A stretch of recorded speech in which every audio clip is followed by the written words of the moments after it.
I've got the very, very stressed Charlie here with me today. We're having, for those who don't know, we're having the house decorated. Moved in 8 years ago, and it's not been decorated since then. So it needs a bit, it needs a lick of paint, as you do after a period of time. But everything's had to be moved. Obviously, everything's had to be moved away from, the sofas had to be moved out and away from the walls. The tables have to be moved. You do a big clear out, don't you? And then loads of moved in the kitchen. So there's stuff everywhere. He's not happy. Bless him, he's not happy because everything's changed and he doesn't know where he is. He came in the house before and he went upstairs because upstairs has finished and he knows he's safe upstairs. So he went straight upstairs and refused to come down. So he's a bit stressed. Sorry, hang on. He's a bit stressed today. He's not happy. But yeah, it's one of those things. What are you going to do? So he's not stressed. He's a little bit stressed, but he's okay. He's okay. And I took him for a run yesterday. Went for his big run, which he always does on a Wednesday. And he's pulled a muscle, so he's limping. He's a little bit better than he was yesterday. Like last night, he could barely walk.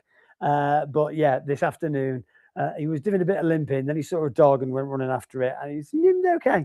So I think you're all right, aren't you? He's not in pain. He's not whimpering. I think he's just a bit of a strain. You know, we go, oh, hang on. Oh, that's what he's done.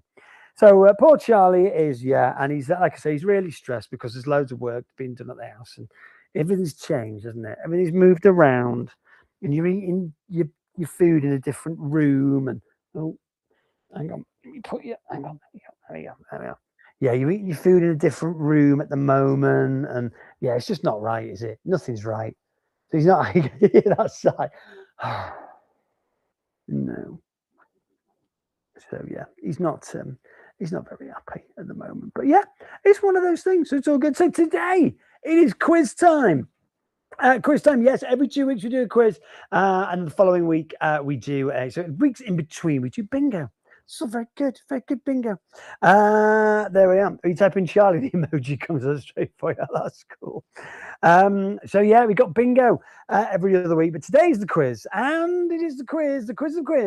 It is 15 general knowledge questions and 5 special subject questions today on Valentine's Day. There we are. So it is Valentine's Day. Jessica, that is commitment. Thank you. Sorry, are you tired? That is commitment. Yes, staying up after a 12-hour shift. Nice. There we go. That's it. Staying up for the quiz. You see, the quiz is life. All right, there you go. So yeah, it's not about getting them all right or all wrong. For those of you that are watching, maybe new. Not about getting them all right or wrong. It is simply just doing the old multi-guess thing. A, B, C, or D, 1, 2, 3, or 4, or you can type in the answer itself, or multiple choice. That's all it is, isn't it? Just on multiple choice. Even you could have a go at that, couldn't you? No. There we are. So yeah, all good stuff. So share it, please, guys. Get it out there. Let's get some people on. Let's get some people on the quiz. Obviously, if you can't watch it live, you can always watch it a little bit later on. We don't turn the comments off until right before we go live on Sunday night with the prizes itself. But yeah, there you are. So yeah, if you want to share it out there, get everyone out, and we'll see what we can do. And yeah, get more people on the quiz because it's fun. It's fun and exciting. Hello, you're getting lots of love. People are saying you're cute. Are you cute? Are you? Hello. Hello, you're deaf. Oh, no, you've seen something outside. All right. There we are. So, yeah, very, very nice. Nice to see everyone. Hello. Nice to see everyone there. And, yeah, I know my face is very, very, yes, it's very, very tasty, isn't it? There we are. Is Charlie had a spruce up? Yeah. Oh, no, a couple of weeks ago. He had a bath. He has a bath every Wednesday because he has his run. And sometimes if we take him out on a long walk on a Saturday, he loves water. So he tends to find the nearest puddle / stream / lake and dip his toes in. So he ends up having a wash then. But yeah, every Wednesday as well. So it always looks nice for the quiz, you see. That's what it is. It always looks nice. Right. Are we jumping down? Are we on and off? Seriously? Okay. Go on then. Get yourself down.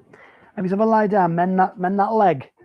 Mend that leg. All right, there we are. So yeah, all good stuff. Right, here we go. So the quiz. Get your thinking caps on, and yeah, we'll see what you can get. Let's have a look. All right, so lots and lots of facts, lots and lots of stuff. You may know it, don't know it. If you don't know it, have a guess. It's all good stuff. My 4-year-old said, "Hi, doggy." Oh. In the ancient world, what type of gardens were created in Babylon? Swaying, hanging, floating, blooming. In the ancient world, what type of gardens were created in Babylon? Not by the rivers of, but not them. What were they? Swaying, hanging, floating, or blooming?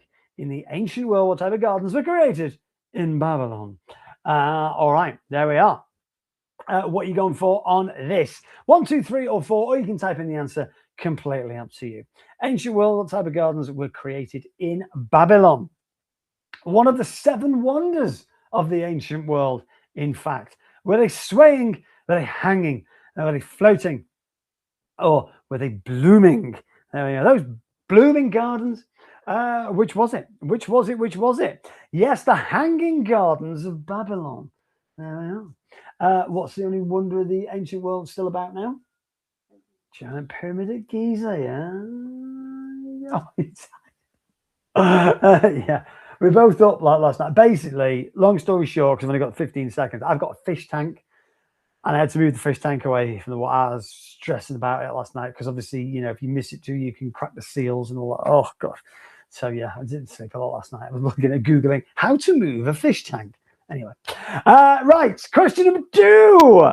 Anna Edson Taylor became the first person to travel Niagara Falls in what?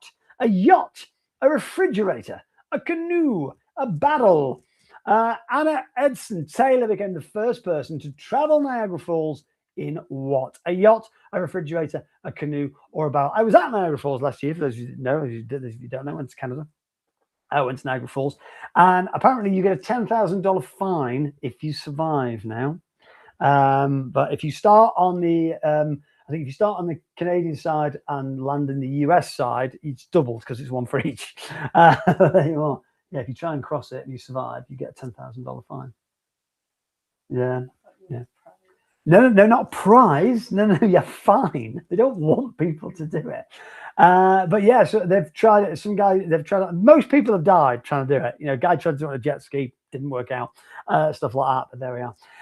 But a barrel, yeah. People have done it in a canoe. Yeah, I think there's something like more people have set foot on the moon than gone over Niagara Falls and lived, or something like that. It's a weird statistic. Yeah, so a barrel. Yeah, she went over Niagara Falls in a barrel. I think she was the one that took a cat with her. Somebody went to Niagara Falls in a barrel, survived. The cat survived as well. Shook a cat with her. Yeah, throw her over a barrel.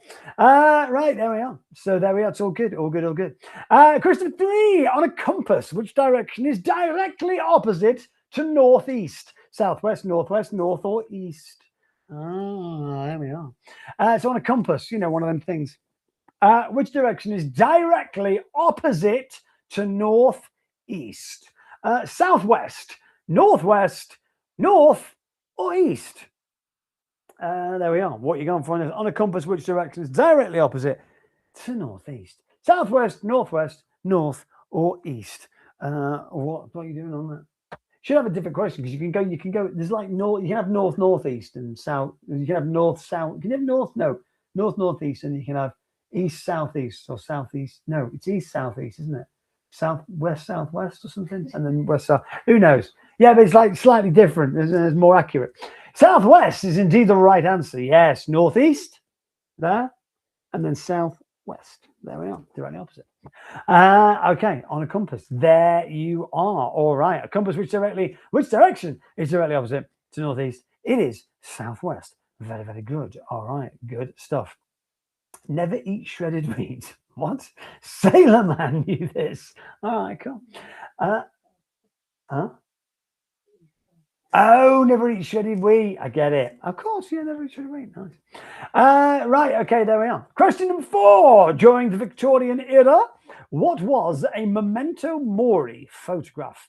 A photograph of the deceased loved one posed as if alive, a photo taken through a microscope, a photo of someone's first meal, or a photo of a ghost captured in a mirror. During the Victorian era, what was a memento mori photograph? Was it a photograph of a deceased loved one posed as if alive? A photo taken through a microscope, A photo of someone's first meal, or a photo of a ghost captured in a mirror. Yes, Memento Mori. Victorian era. Wow, there was a Memento Mori photograph. All right, there you go. Okay then. Do you know this? Did you know this? No? Okay. Yeah. So yeah, photo of a deceased loved one posted live, taking the right shot, someone says meal, or a ghost in a mirror. Ghost in a mirror. There we are. So yeah, that was what was a Memento Mori? What was it? It was a photograph of a deceased loved one posted alive, because obviously you had to keep. You can see a lot of Victorian photographs. You can see slight movement in them because they went go, and you had to keep perfectly still. So obviously, photos with children don't tend to keep still, neither do babies. So a lot of them were all blurred. But yeah, so they posed them as if they were alive when they died, not recently deceased, and they took photos of them. And obviously, they would stay as long as you needed them to stay. So that was what it was. And it became a trend that you could actually get an accurate person of that, photograph of that person. What does the A stand for in NASA? The first A. Question number 5. What does the first A stand for in NASA? Apollo, Andromeda, American Aeronautics. Oh, there we are. This quiz is trickier than the last already. Yeah, we have to put some difficult questions in. Put some easy ones. Thing is, they're all easy. They're all easy if you know the answers. That's the thing, you see. I don't know, because I don't know what you guys know. I mean, you might be like, I might be like, what's the double helix? In this, you'd be like, oh, I know that one. It's that. There we are. What does the first A stand for in NASA? Apollo, Andromeda, American Aeronautics. What are you going for on this? Yeah, NASA. What does it stand for? Yes, National Aeronautics Space Agency, I think it is. Yeah. Or I think Trump is renaming it to AAAA. It's going to be America, America, America, America. That's what he's going to name it. This is the first day someone else. Aeronautics. Yes. All right. There we go. Question number 5. Good stuff. Okay. Question number 6. Moving on. Speaking of America, how many colours are on the Australian flag? Right. The Australian flag. Picture the Australian flag in your minds. How many colours appear on the Australian flag? 2, 3, 1, or 4. Obviously, you've got to put the actual, because there we are. So, how many colours appear on the Australian flag? I didn't know this one. I can't even genuinely. I googled it obviously earlier. I couldn't picture the Australian flag at all. But yeah, how many colours appear on it? 2, 3, 1, or indeed 4. How many colours appear on the Australian flag? Is it 2 colours, 3 colours, 1 colour, or 4 colours? How many colours appear on the Australian flag? Is the Australian flag, does it have a on it? No. Does it not? What does it have on it then? Oh, does it? Oh, it does. It does, yeah. Okay. How many colours appear on the Australian flag? I thought I think 3. Yes, there we are. Because it's red, white, and blue, isn't it? Still, yeah, okay. There we are. 3 colours on the Australian flag. Now I can't picture it. I thought it had a. Oh, is it the New Zealand flag that has the kiwi on it? What is it? Which flag has an animal on it? Is it like Barbados or something? Oh, I can't remember. I know this is a flag with an animal on it. Question number 7. What is the wife of a czar called, or a tsar? Right? There you go. That'll bring it. So there's probably quite a few. What is the wife of a czar called? A czar, a Zarzara, a Tsarina, a Tsaretta, or a Zarabella? So if you're the wife of a czar, you're a Russian. Your husband is Russian, and you are the wife of the czar. Are you a Zarzara, a Tsarina, a Zaretta, or a Zarabella? What are you known as? There we are. What is your name? So a Russian czar, there we are, has a wife. What's she called? Mary. No, what is her title? Zarzara. That would be brilliant. Tsarina. They're all great, aren't they? Zaretta or Zarabella. All right, there you go. What is the wife of czar called? I don't know. I don't have a clue about this. There we are. I think they're all. This has got to be a complete guess, surely. If anyone knows this, well done to you. Tsarina. Yeah, did you get that? You got to be your guess. All right, okay. Yeah. So there we are. Yeah, Tsarina. You sound like a GTA character with that accent. Oh, yeah. What am I gonna do? Yeah, the wife of a Tsar is called Tsarina. What another Tsar? It's like a Russian king, isn't it? Yeah. Yeah, it's like a Russian king. They call him the Tsar of Russia. There we are. Yeah, same kind of thing. There we are. Question number 8. Which movie was the first feature film made entirely in CGI? Tron, Toy Story, Ants, or Akira? Akira. What movie was the first feature film made entirely in CGI? Tron, Toy Story, Ants, or Akira? There we go. Fastest incorrect answer. Fastest incorrect answer wins. Yeah, Tron, Toy Story, Ants, or Akira. Which movie was the first feature film made entirely in CGI? Yeah. CGI, computer generated imagery.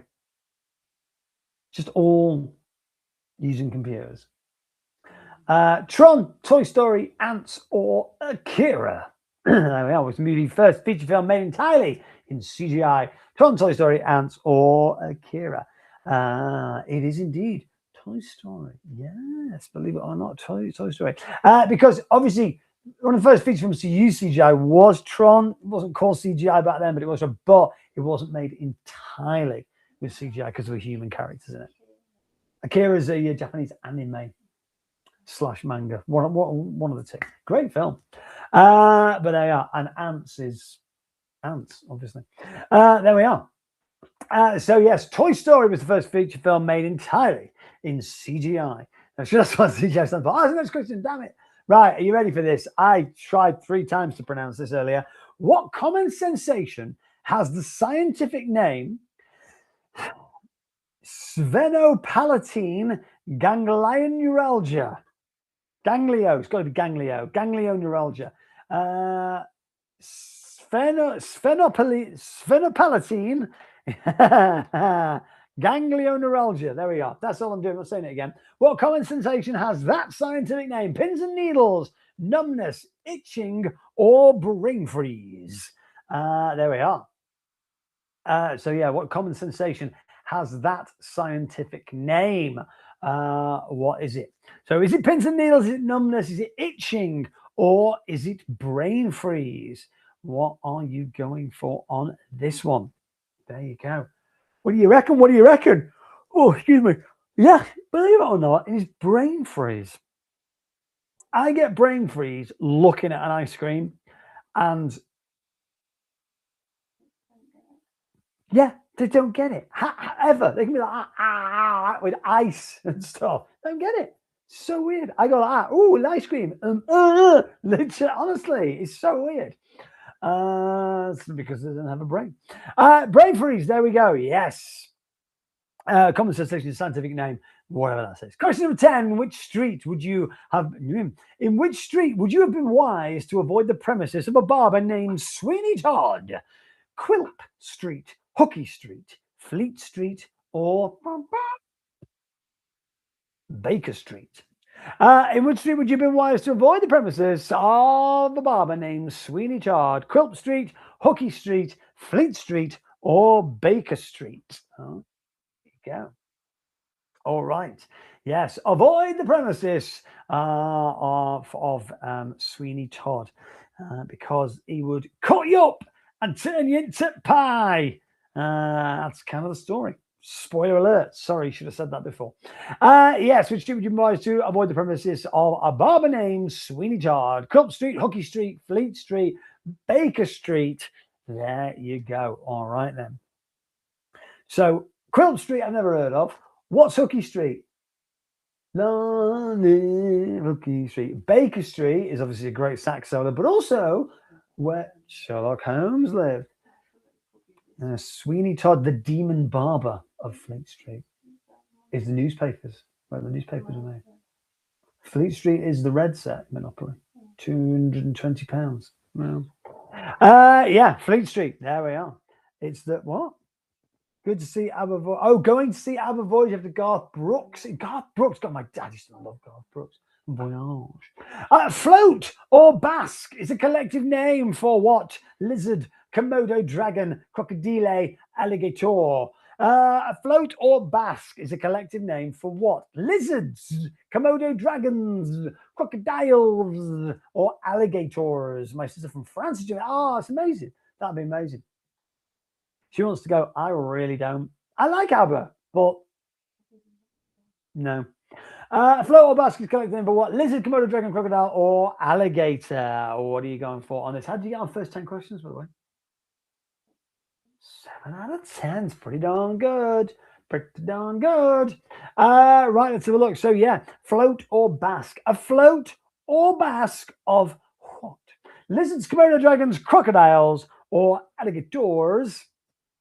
What are you going for on this? Yeah, float or basque of crocodiles. Yes, there we go. Because they either float or they bask. Mind you, said of alligators, so that doesn't really help. But yeah, float or basque is collective name for crocodiles. Look over there. There is a float of crocodiles. We know this one because my partner watches them programs where they catch them. Really? Oh, okay. All right. Good stuff. Good stuff. Okay. So, you know DVDs? There we are. Before it's DVDs, there was a thing called the CD-ROM. Ask your parents, what does the R stand for in CD-ROM? Resource, register, reception, or read. In CD-ROM, what does the R stand for? Resource, register, reception, or read. There we are. CD-ROM. God, do you remember CD-ROMs? Wow, I know. CD-ROMs. Literally one of the greatest things. Gave a young thing compared to me. Well, a CD-ROM, but I remember when you could get one.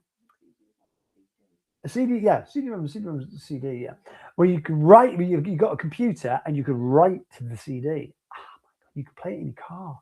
I know, man, right? No, never mind this bloody Spotify nonsense. But yeah, there you are. And you have the CD changer in the boot, like a 10-disc CD changer in the boot. And you go, oh, I want to play this song, but it's on a different CD. And in the back, it's going. Oh no, these were the really old ones. Oh, you had books of them. And then by the time you got to your destination, your song had started. Read, CD-ROM, read only memory. There you are. Because when you wrote to them once, that was it. You couldn't write to them again till they brought the ones that you could out. And that was very exciting. That was even more exciting. Oh, what did we do in the 90s and early 2000s? How many litres? Question number 13. How many litres are in a US gallon? 6.5, 5.24, 3.78, 2.66. There we are. What? Yeah, I copied that, so that's wrong. Yeah, how many litres are there? How many litres are there in a US gallon? 6.5, 5.24, 3.78, 2.66. We're going for this. How many litres are there in a US gallon? All right. Do you know this? No, I didn't know this either. A US gallon. Do you know a US gallon is different to a UK gallon? Yeah. Because I can tell you this now. I don't think this is really going to give it away, so I'm going to tell you. But there's 4.4 litres in a UK gallon. It's not a barrel. It's yeah, but it's, you know, put it this way. My bucket, I do the fish tank. That's 10 litres. No, 4.4 litres is in a gallon. So it just holds over 2 litres. That's a bucket, yeah. Less than half a bucket, but yeah. 3.78. How many litres are in a US gallon? 3.78 litres. Gallon does sound a bit. Well, 10-gallon hat. You know what I mean? So yeah. How many litres in a US? That's how you measure it. Measure it like, okay. 3.78 litres in a US gallon. What is Santa's name in Spain? I know we're past Christmas now, but this is I like this question. What is Santa's name in Spain? Señor Navidad, Papa Noel, Masculino Festivo, or Hombre Christmas. Any of those are amazing. I'm going to call him all of that and no longer ever going to call Father Christmas or Santa anymore. I'm going to call him a difference between Señor Navidad, Papa Noel, Masculino Festivo. That's amazing. Great to say as well. Or Hombre Christmas. That is amazing. So what's Santa's name in Spain? What's he called?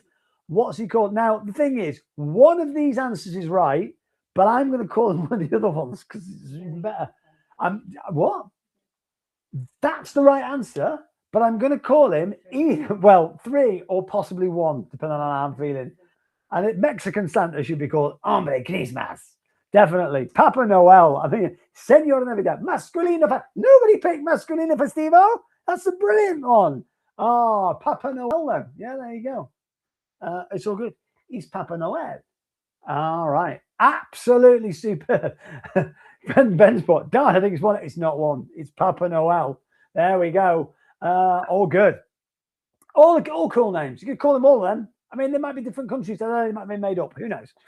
Question number 15, the last one before we do the Valentine's quiz. 5 questions. Which animal follows Drop the Dead in a show about a newsroom? Dung beetle, duck, dormouse, donkey. Which animal follows Drop the Dead in a show about a newsroom? A dung beetle, a duck, a dormouse, or a donkey? There we go. What is it? Which animal follows that? Yes. All right. So we put, I picked the one I wanted to be. Yeah, I would have picked the one I wanted it to be and just hoped that it was going to be the one. Drop the Dead in a show about a newsroom. Dung beetle, duck, dormouse, or donkey? Huh? Yeah, you singing the theme tune. No, I never watched it. I know you loved it. You was telling me it was really good. There we are. So yes, animal fun. It's apparently because it's like, what is that about? But apparently it is a newsroom phrase, isn't it?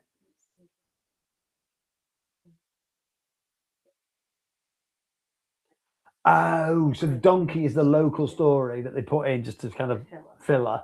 But if something happens, like a newsflash, they drop that and it's Drop the Dead Donkey. I get it. There you go.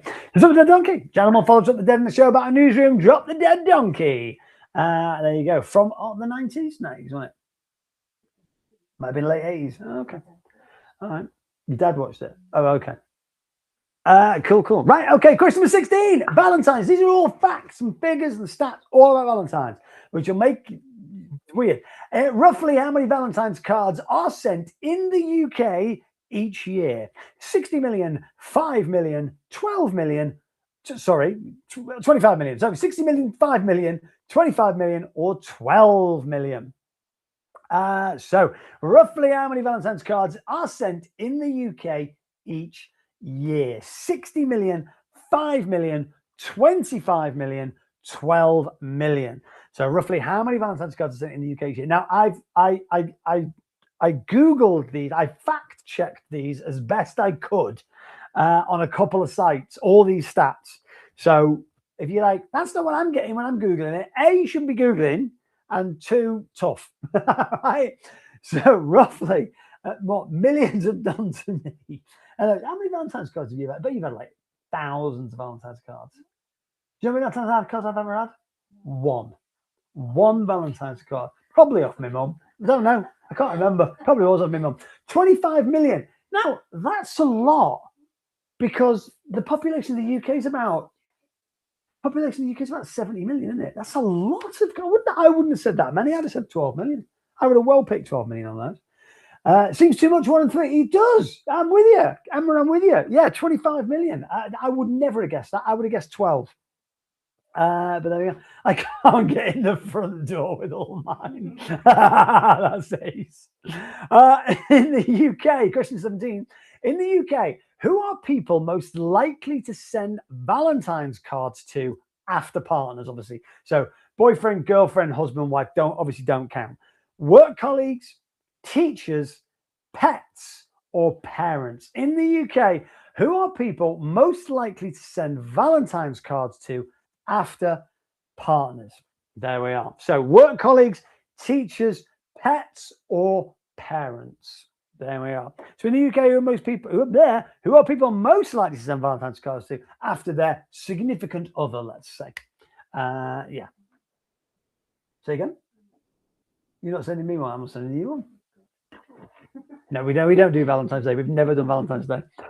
Work colleagues, teachers, pets, or parents?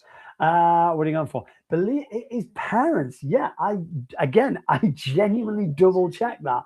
But think of all the young kids.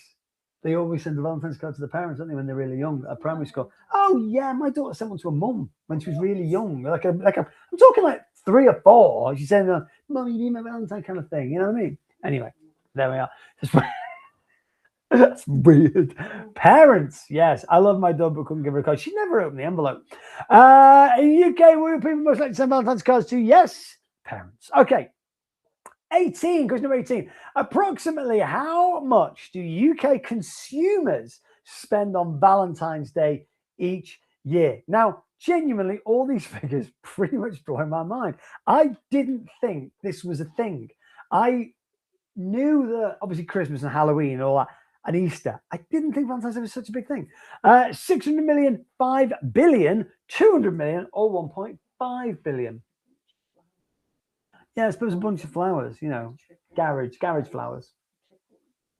Yeah, I suppose it does, doesn't it? Yeah, I suppose it does. Very, very true. Yeah, if you get if you get 12 red roses on the 16th this year, it's going to cost you probably 40 quid. If you get 4 Valentine's, it's going to cost you 140 quid.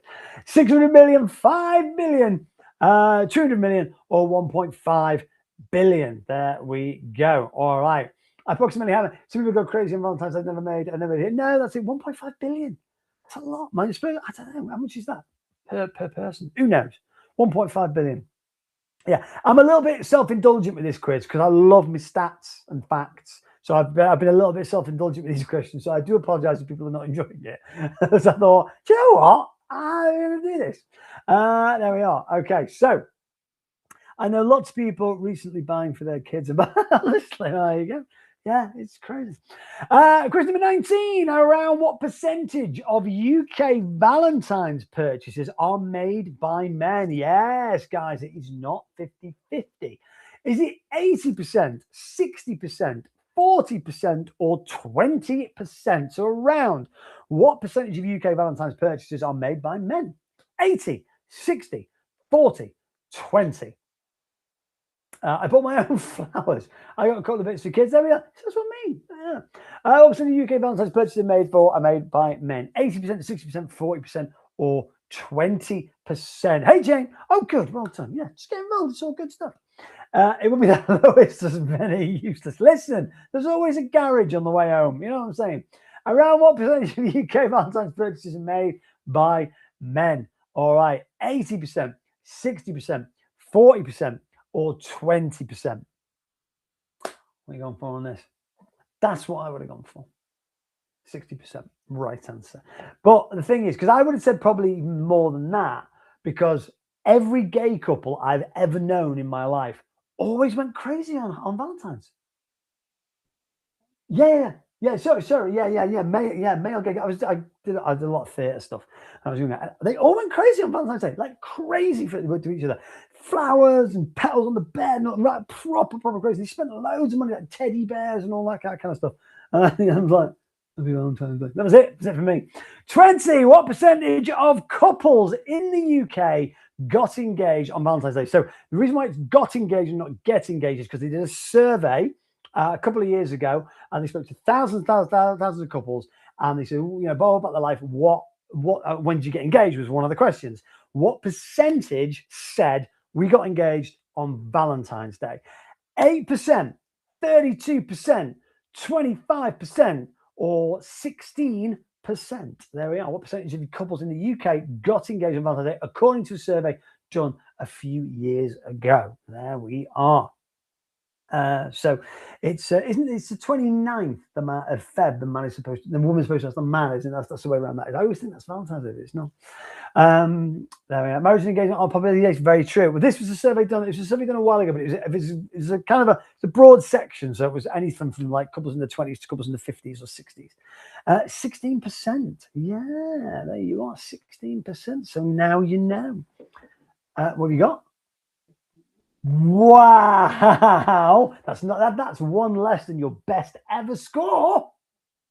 Mrs. Guy's on 15, just in case you were wondering. All right, let's have a look and see where we are. Don't forget, it's all about the playing and the commenting. It's not about getting it. If you get on the board, you get on the board. But you might go, hey, I got 20 out of 20. But if you don't win the 50, you might not win the 50 quid. Somebody might got 0, might win the 50 quid. There we are. We will know that. All right.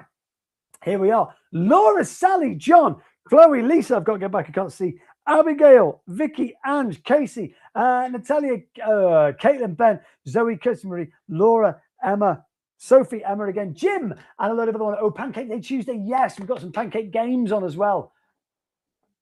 You like Pancake Day?